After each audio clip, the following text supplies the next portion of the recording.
All right, so I get to be pretty good buddies with my physical therapist, Robin, because unless he is gone, he is the only one who's going to touch my legs.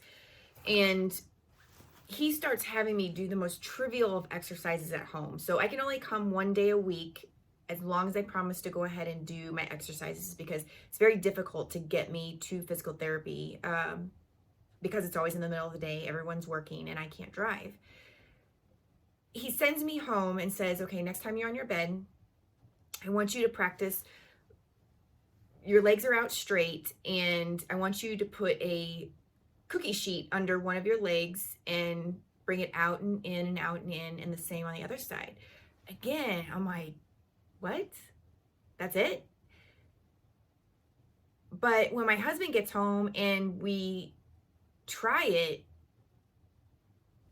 I'm laying there and I'm trying to get my left leg to move in and out, and it doesn't want to work. And I'm thinking, but I'm telling my leg to move and I can't get it to move.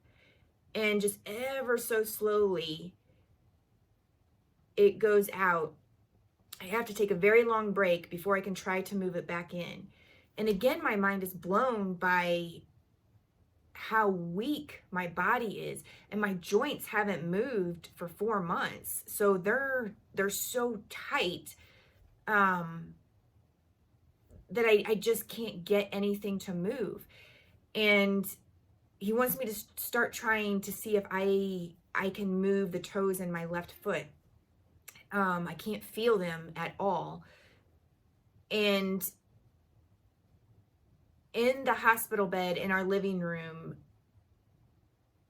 Greg and I are both watching my big toe intently. He's like, just try to move your big toe. And I was trying, and I was looking at it, and it wasn't moving. And I was trying to get my brain to connect with my toe. I needed the signal to go from my brain all the way through my body to reach my big toe to tell it to move. And I don't even know how long I tried, but it was forever. And I was like, how can you sweat and get exhausted just from trying to move your big toe? It was ridiculous. And we were watching and watching. We're so intense. And all of a sudden you see, my toes are up like this and my big toe goes, doot. We were both like, yes. I mean, it's crazy, crazy.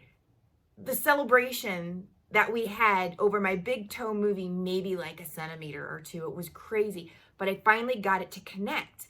And there were so many times in therapy that, I think he knew the first few times that I went that I had the determination, because, he's like, what are your goals? And of course, it's like, I want to walk again. I want to be able to get up and walk on my own. And he's like, Carey, you're one of the worst patients that we have in here right now. Like you are severe. This is going to take a lot of hard work. He made sure I understood just how demanding learning how to walk again was going to be, especially with my injuries. And there was a lot of times in my journal that I wrote that he would ask me over and over and over again, how are you doing? Are you sure you can handle this? Are you sure you want to keep going today? And every time I would say yes, yes, yes. I wanted it so badly. I didn't want to cause myself unnecessary pain, but I knew that he was the person that had the knowledge to teach me and guide me to be able to get up on my feet again.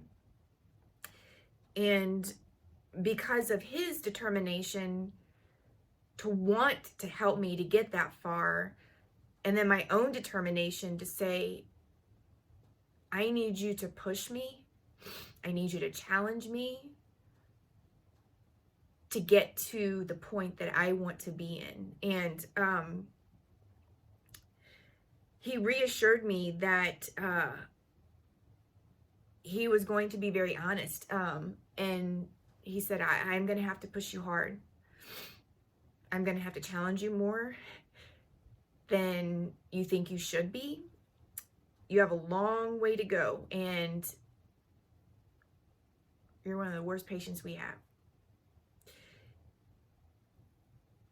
Can you handle it? And I knew with every ounce of my being that I was going to do whatever I had to do to be able to get up on my feet again. Because it's a weird thing in your mind to know that you're not paralyzed. Your legs can still work. It hurts so bad to use them. And I didn't have enough strength at that point to be able to use them on my own. It was very slow progress, but yet because the two of us worked together so well, I was able to progress months ahead of time.